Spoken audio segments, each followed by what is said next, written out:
That was quick. Usually it takes a second to start, but Hey, we're here. we're back. We're back. Welcome back, Bryson. Whoa, my drink like turns translucent. Oh, Yeah, dang it. It was looked It was hiding invisible. my head. Yeah, it's good to be back. How right. was Glacier National Park? Yeah, I survived. I got chased by a bear. I got caught in a hailstorm. It was fun. Ah, Yeah, I'm glad you came back to make good moves on your team because I think you had some people out. Yeah, and I put in Geno Smith, and it was awesome. I still think I lost. Oh, All right. dang. He had a Can great you guys week see last- this? we can Yes. see it. All right, so I'll talk through this.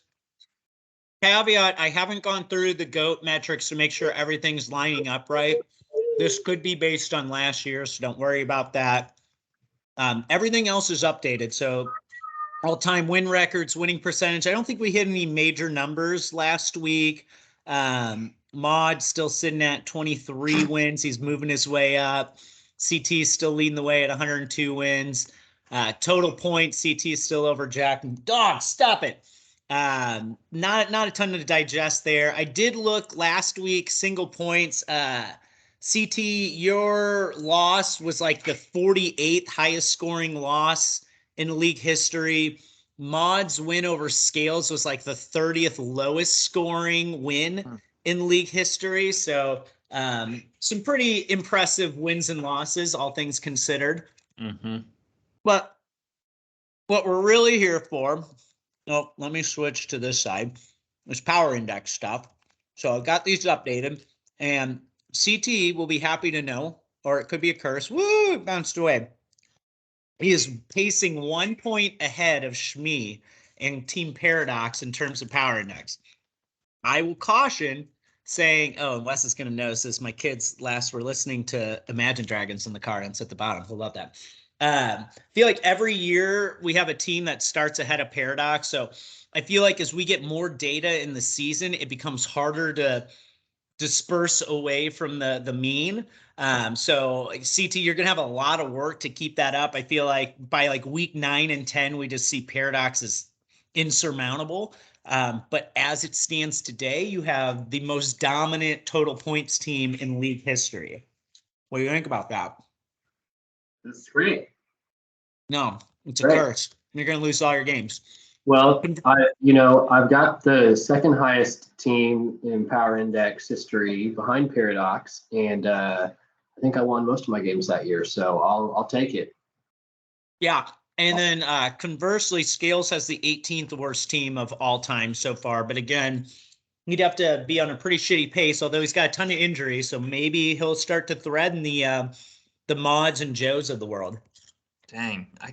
He's having such a terrible season, and he's still only 18th worst. I thought he'd be in the top 5. I did too. I feel like that's one actually going the other way because injuries can play such a role as like the season goes on. I could see teams getting worse. So like maybe his score will actually compound and get worse. We'll see. You can see the current team season power indexes here. So Jerry, your team's not too bad. I actually failed to mention that you're sitting at 14th right now, all time at a 140 index. So you're doing really well in terms of total points versus the average would be a 0 here. So you see there's a lot of teams kind of sitting over that average, and then Mod and Scales are really bringing down the average. And yes, Mod with his 3-1 record with a negative 112 power index, which gets me to my next new stat that I've developed, the luck metrics. So essentially what I did is, here's a fun scatter plot. I took every team that has ever played in our league history. So Jerry 2021, 2010, whatever it might be, all of our teams. And I plotted our win percentage for each of those teams versus the power index of those teams. And you can see the scatter plot here of every team. And I put a line of best fit, which essentially looks at like what is the slope of the line that sits in the middle of all of this. Mm-hmm. And it gives you an R squared, which is essentially your correlation here of 0.552. Essentially what this means is that your win percentage can be at 55% of your win percentage can be explained by your total points essentially. Conversely means 45% of your win percentage can be explained by other factors, aka luck. So it's a moderately strong relationship. I was a little surprised it wasn't stronger, but this just goes to show that yes, total points matters, but there is a sizable chunk that luck plays into all of this in fantasy football. So what do you do with this fun stuff? So this fancy formula here is this line. Essentially, I applied this formula to every team ever that has ever played. I plugged in their actual win percentage and then essentially was able to come up with a projected win total. So I had to adjust this for games played. So for example, you'll see it's early in the season, so there's going to be big fluctuations. Currently, the two unluckiest teams ever are CT and Taylor, but that's because week to week there can be huge fluctuations. Essentially, this says, while CT has 2 actual wins, he should, based on his total points, be projected to get 4 wins. So he basically has 2 lost wins due to luck. Conversely, Taylor has 1 win, and he would be projected at about 2.3 wins. So you can go to the bottom and see, conversely, we have Maud down here, who, based on his total points, should be projected to be maybe 1 win, yet he has 3. So he basically has 2 wins that were just complete luck if you look at the scales win last week. So this is a way to kind of quantify that luck factor and the impact on the standings. If we look to like a full season before, 2009 is a great example. The luckiest team of all time, JR, the numbers are slightly rounded because I had to do something, but essentially he won 10 games that year and he should have only won 4, maybe 5 wins. So he had at least 5 to 6 wins that were totally pretty lucky.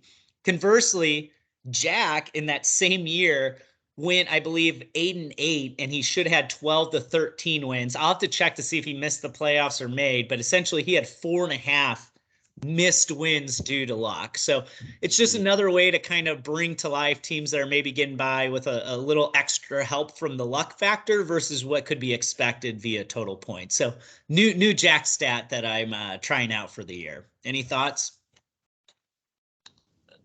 That's awesome. Here, go down to the bottom. Where am I on the unlucky?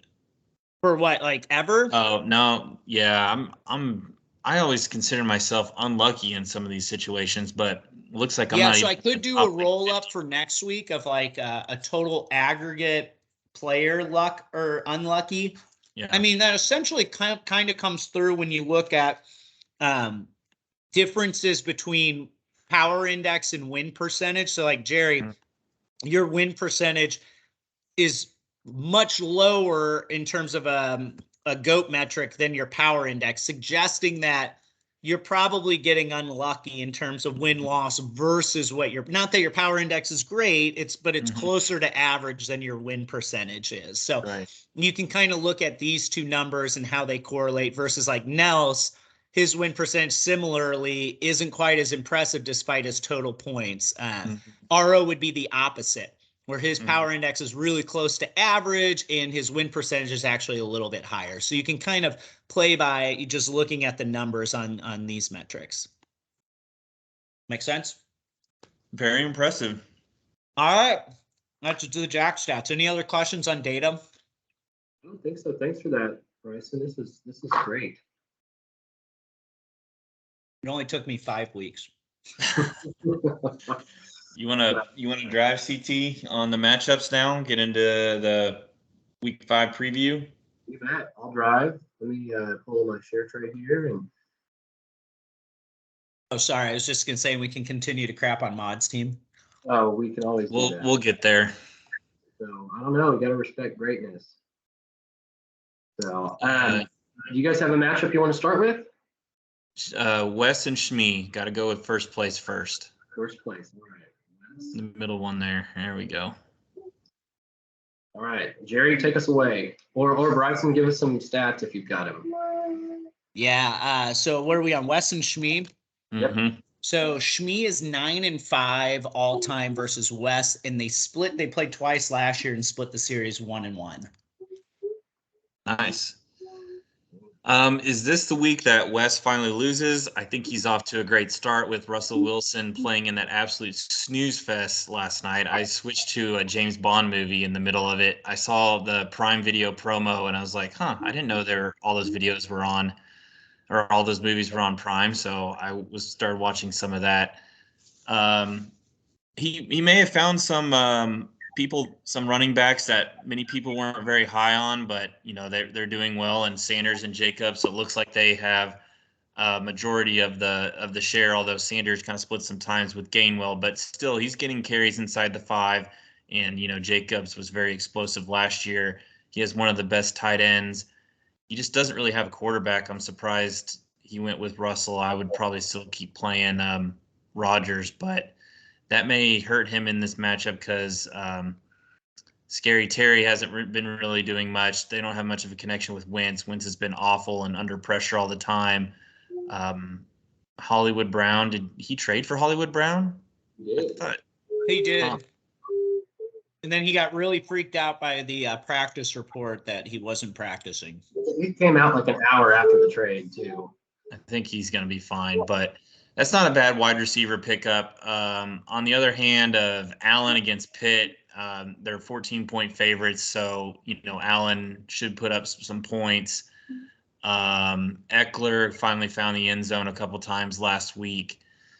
I'm gonna go Shmi just because of Allen, and I mean Russ already had a bad game, and I know the Thursday night influences this prediction, but I'm gonna go Shmi. I can't stop picking against West now. Why would I stop? So I'm gonna pick against Shmi, and they'll probably end up 5-0. 5-0 for West. You called it right here, Jerry. I think the Allen matchup is going to be hard to overcome. I don't know how Eckler will look against Cleveland. I think their defense has been middle of the road. Harris, he could end up having a big game catching passes out of the backfield if they're playing catch up against Buffalo. But aside from Allen, I don't see a whole lot for Shmi versus West. Sanders has a decent matchup against Arizona. Mm-hmm. Connor, I don't know. The Philly D shut down Jacksonville last week, so Connor could be bottled up.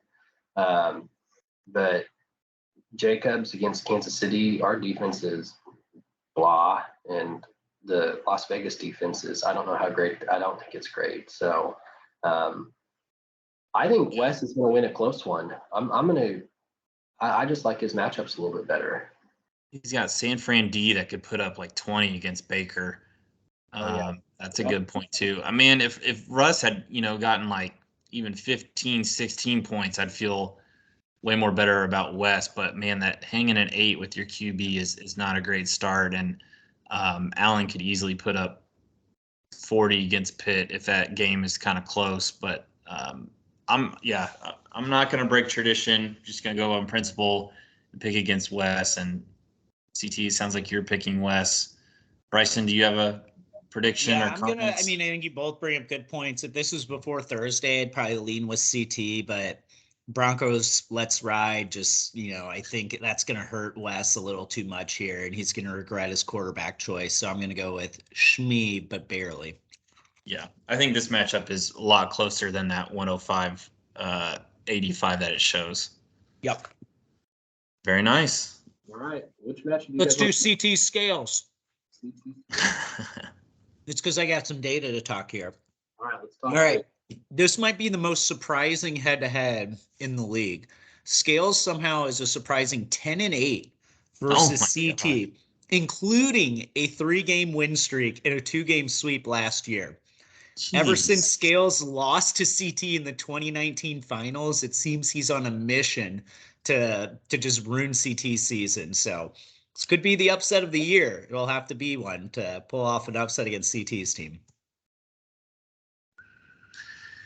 Yeah, he doesn't have bad. Samuel should do well against Carolina. Gabe Davis has kind of been MIA lately, so I don't know how he's going to do. He may not make that 9 prediction, but Penny and Kamara, he's going to be really tuned into that Seattle-New Orleans game and see what they're doing. Hopefully Kamara can get back on track since he just traded Adams for him. A tight end putting up a 0 isn't fun because Mo Alley Cox has been a big target lately, but was kind of MIA last night. But JWJ, we'll see how he does. Carolina has a sneaky good defense. Their offense just sucks. And then Buffalo against Pitt, that should be a pretty good matchup of either if it's Pickett or Trubisky. I think that's a good matchup. But I mean, if you're going to have Bridgewater against anyone, you're glad it's the Jets. I don't think they're that great against the pass, but I mean, I trust Mahomes and Barkley, Henry, and McCaffrey is such a sick trio. I'm sure you wanted more out of Pittman, but that was such an ugly game that you made up for it with McManus hitting a bunch of field goals since there was no touchdowns in that game, and even went into overtime. There's no touchdowns, but with the three-headed monster of Barkley, Henry, and McCaffrey, even though they're going against pretty good defenses, I'm still going to pick CT in this one. Yeah, I don't know, CT, you're going to pick your own matchup or not, but I'll echo it. I just don't see enough explosive players on Scales' team at this point to be able to keep up. Like you said, the matchups may not be amazing on CT's squad, but the floor for his three-headed monster at running back is just going to be too much for Scales to overcome. I'd like to see the upset. I don't see a path here. I think CT wins by 20, 25. Yeah, I would love to see the upset, but I don't think it's going to happen. I mean, he's got 3 consensus first-round picks on his team. It's crazy. I'm picking Scales. Yeah, of course you are. Why? Because Bridgewater could have a big game against the Jets. You're making me laugh, dude.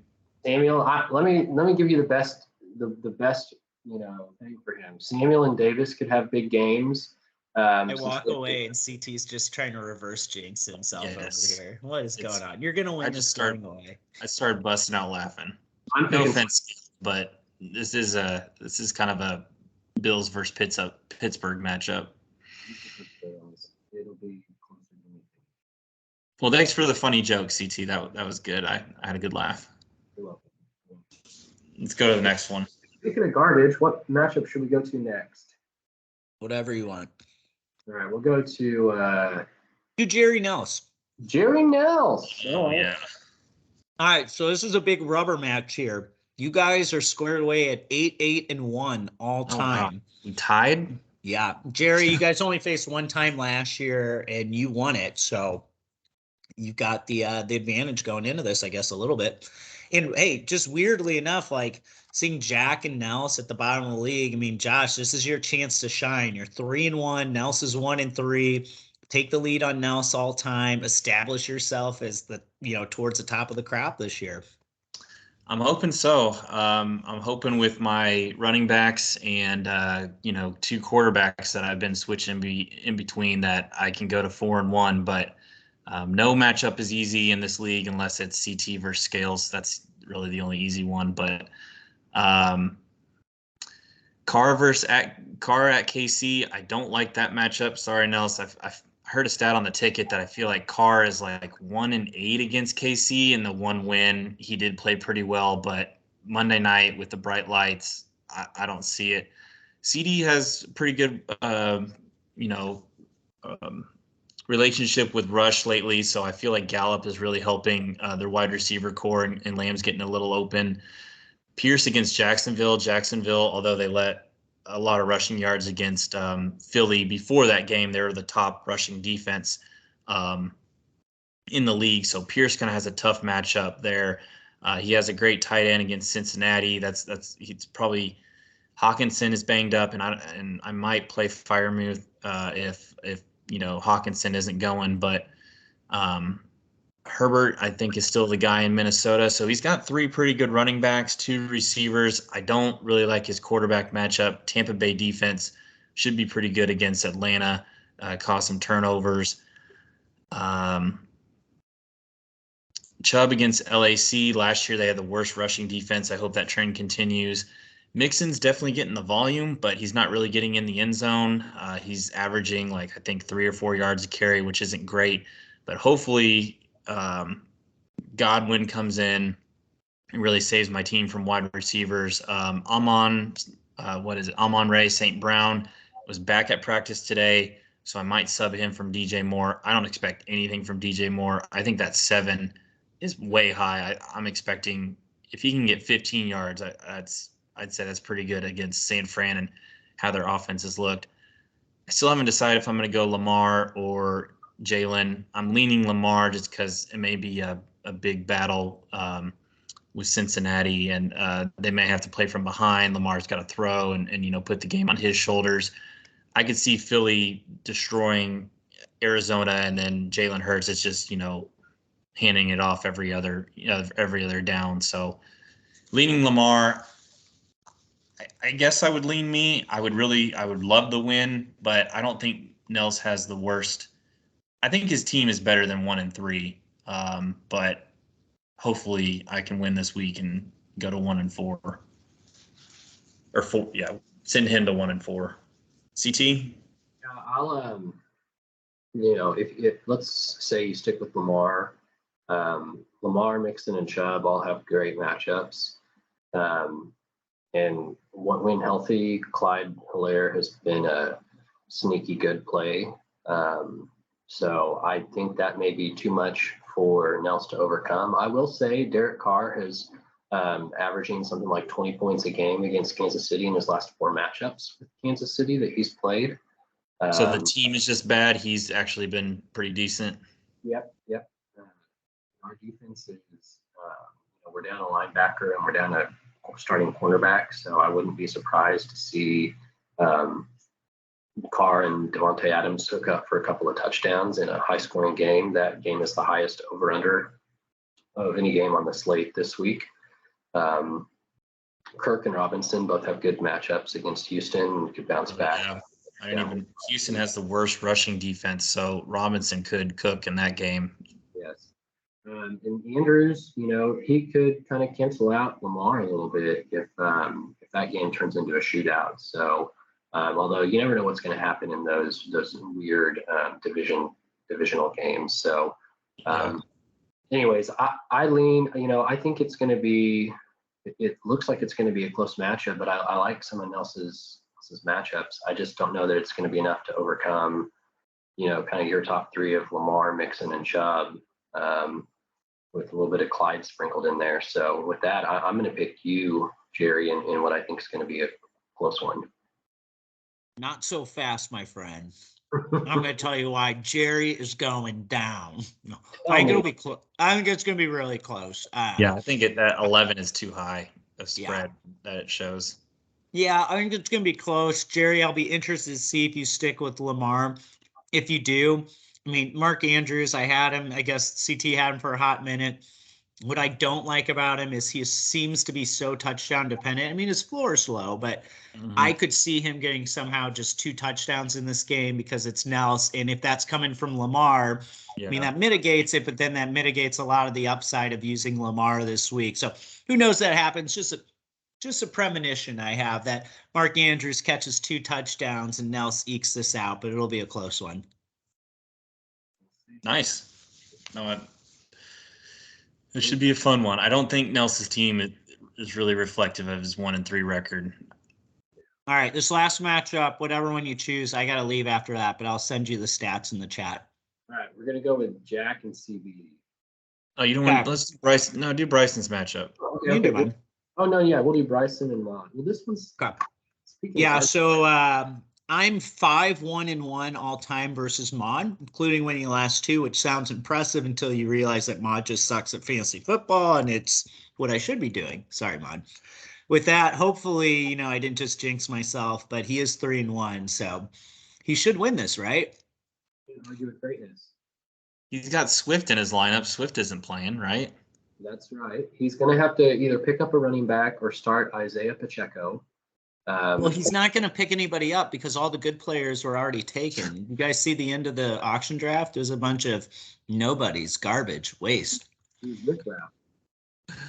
I'm playing a guy I got at the end of the draft, Godwin. I think he was my last player. Maybe he could make a trade. Yeah. we don't need to spend a lot of time on this. I think that you've got good matchups. Winston may not play Bryson, but even if Winston doesn't play and you're starting someone else, Pitts is out for Atlanta, so I think Drake London's in for a decent game against Tampa Bay. That's how they're going to move the ball. And you've got solid running backs who I think maybe will score a touchdown or two.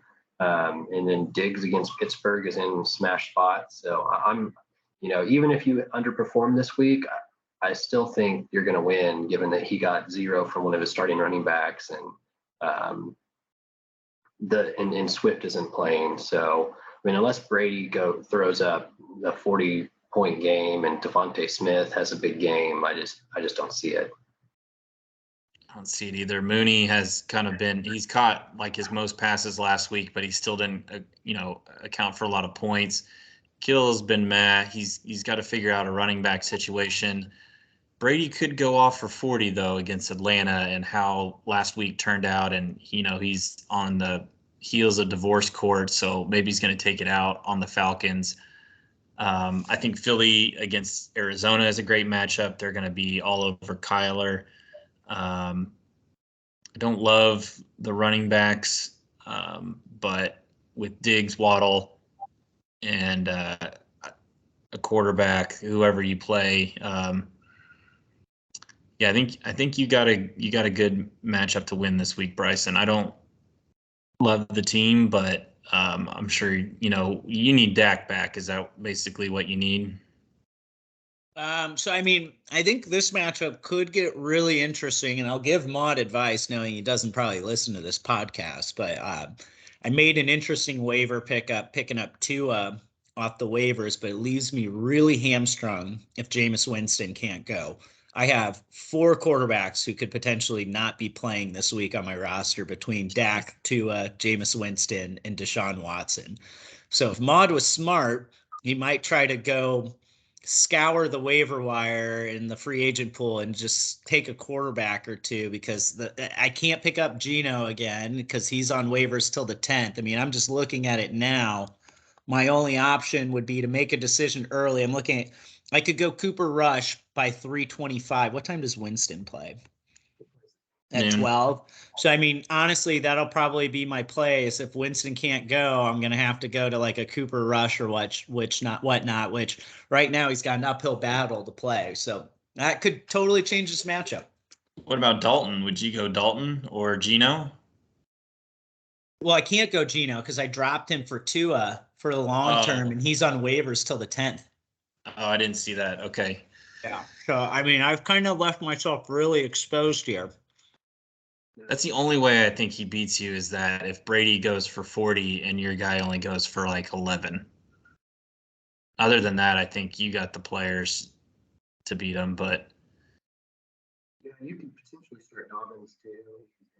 Yeah. What's that? You could potentially start Dobbins. Yeah, I've got some other things I can flip around, but quarterback is where this could get really interesting. right. I'm gonna pick you to win, Bryson, but I think it's gonna be the lowest scoring matchup of the week. Yeah, I'm picking you to win as well. All right. Well, Bryson, thanks for jumping in, man. I can do one more intro, then I gotta go. Gotta get the eye doctor. Okay. We've got Who books an eye doctor over the Cardinals game? Yeah. Who you got? Jack and CB? Jack and CB. All right, I'll sign off by saying that Jack is 10-7 all-time versus CB, but he's lost the last 2 matchups against CB despite averaging over 120 points in both of those matchups last year. So this should be a high-scoring affair based on last year's points totals, but we'll see what happens this year. All righty. Thank you, Bryson. Take it easy. And he's gone. I like CB's team. I have from the beginning. He has Olave now, who could be Rookie of the Year. He has Aaron Jones. Singletary is definitely trending up. Waller is trending down, but maybe he has a breakout game against KC. His trio of Evans, Higgins, and Olave is a pretty good wide receiver matchup. Got 14 points already from his defense. That's a good start to the week. Burrow at Baltimore. Everyone's been torching that Ravens secondary. I don't know. They're supposed to be really good. I don't really know what's going on with that. Jack has Herbert and Williams. AJ Brown against Arizona. That should be good. I think Arizona's given up like some of the most yards and points to wide receivers across the league. So that's a great matchup. Hunt still gets some carries, but he's kind of taken a backseat to last year. Last year he was like, 1A, 1B with Chubb. This year I think Chubb has really taken over and Hunt's not being utilized as much in the end zone. Gibson is definitely trending down. I don't know what he's going to do at tight end. He has it empty. So I'm gonna lean CB, and that was probably even before the 14 points. I probably would have picked CB, even though I loved Jack's team at the beginning, but losing Montgomery and having to rely on Gibson and Hunt as your running backs. I don't know what he's going to do at tight end. Is not great. So I think CB's in a good spot to he's 3-1, right? To go to 4-1 and send Jack, to 1-4. I think he was in a very similar spot last year. Yeah, I agree with you. Jack is dealing with some injuries, just like he did last year. And I don't know, I don't know that Jack's running backs have enough, although Hunt's got a great matchup against the Chargers. And Gibson has to deal with Brian Robinson coming back, so he might see his lowest snap share of the year. And I don't know, does he have another running back like maybe Pollard that he could potentially start, or Edmonds? Except Carter, who I dropped, but I think Breece Hall has taken over that backfield. Well, they've got a tough matchup this week. He's got Edmonds, but Edmonds I feel like is also kind of on the. It's probably not a bad matchup, but regardless, it's not. He doesn't have great options there. So, unless Herbert and Williams really connect for one of those monster games, I don't see him having enough to overcome what I think is going to be a high-scoring Cincy Baltimore game. I like Olave. I was sad to let go of him.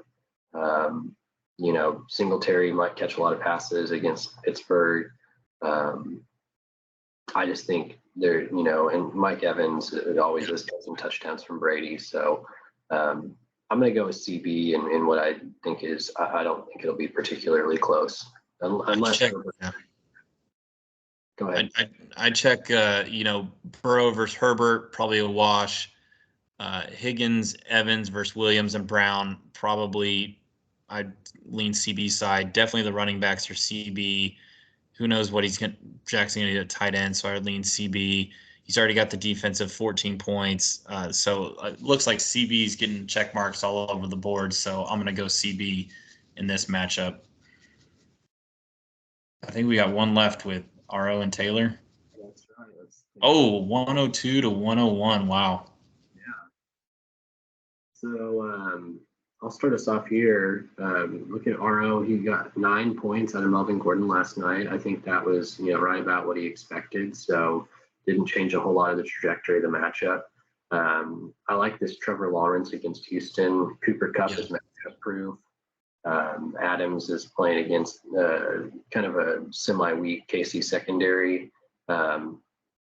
Dalvin didn't seem to be as bothered by the shoulder injury as I thought he would be. And he's got a great matchup against Chicago. So I think that kind of that top four right there might do it for RO. At least they have the potential to put up a whole lot of points. What do you see with Taylor's team? I don't know. Cousins and Jefferson against Chicago in a non-primetime game. That's where Cousin excels. Jamar Chase and probably a shootout at Baltimore. Fournette against Atlanta. Stevenson against Detroit, and Detroit has been like a sieve in defense, but their offense has been playing well enough that they haven't been losing. They haven't been getting blown out. And then he's got Williams against New England, who I think New England is a pretty good rush defense, but still Williams with Swift out is a great flex play. I feel like I do this every week, but I'm gonna lean Taylor in this one with the Cousins and Jefferson. I think the Dallas defense will maybe suffocate Stafford, and he may not be able to get the ball to Kupp. And I like Cousins over Lawrence, even though Lawrence has a great matchup with Houston. Golly, it is really close. I like both teams, but if I had to pick one way, I'll go Taylor. Hey, I'm going to disagree with you. Going RO, I think that the Minnesota-Chicago game is going to be a run-heavy game, and that you'll see Dalvin Cook have a couple of touchdowns. I also think Trevor Lawrence is going to outscore Kirk Cousins, and I think that even if the Dallas defense suffocates Stafford, you'll see Kupp still put up 90 yards and a touchdown, or just over 100 yards. So I'm going to go RO. Nice. I just feel like Cook has gotten 0 red zone touches. Like they either kick a field goal or Kirk Cousins is throwing. I mean, I don't know. I mean, I have Cook in my big money league, so I hope you're right. But so far through 4 games, I haven't seen it. So I would lean Cousins and Jefferson connection in that division matchup. But awesome. Yeah, I'm going to go Taylor. Sorry, RO. One of them will get out of the doghouse. One of them will probably have like almost a 0% chance of making the playoffs, and the other will be in great shape. So this is a pivotal game for these two. That's right. Great point. Great point. Both 1 and 3. One will be 2 and 3. I mean, you can't go 1 and 4 unless you're Jerry and like what was it, like 19 or something that came back from 0 and 5 or 1 and 5, something like that. 2018, you had Mahomes in his MVP year. Yeah, it was Mahomes' MVP, so that was 18. Yep. Yeah, because I had Holmes and Tyreek. Yeah, that was 18. So unless you're Jerry of 18, it's going to be hard to come back. But it's going to stink for Taylor. I think he's had a pretty good team all year, and just not reflective in the record. But well, Jerry, it's been fun. I wish everyone luck this week, except for Scales. yeah, Nelson and I should have a battle. So we'll see how it goes Sunday when I wake up hungover from OU Texas. So I don't get that. Say that again. But thanks for jumping on, Jerry. No problem. I got to turn on the cards game, so I'm out. All right, man. Talk to you later. Peace.